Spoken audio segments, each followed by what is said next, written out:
మీకు తెలుసా, ఒక ప్యాన్లో నూనె, బటర్, ఉల్లిపాయ, అల్లం వెల్లుల్లి పేస్ట్, క్యాప్సికమ్, టమాటో, ఉప్పు, కారం,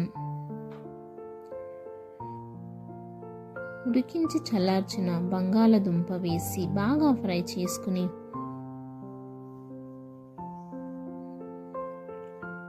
పావుబాజీ మసాలా వేసి 1 కప్పు నీళ్లు వేసి బాగా ఉడికించి మ్యాష్ చేసి మీద కొత్తిమీర మరియు బటర్ జల్లుకొని దించుకోండి. ఇప్పుడు ఒక ప్యాన్లో బటర్ హీట్ చేసి పావ్ బన్ని 2 వైపులు టోస్ట్ చేసి తీసుకుంటే అంతే, pav bhaji ready. Detail recipe కోసం లింక్ని క్లిక్ చేయండి. అలాగే ఛానల్ని సబ్స్క్రైబ్ చేయండి.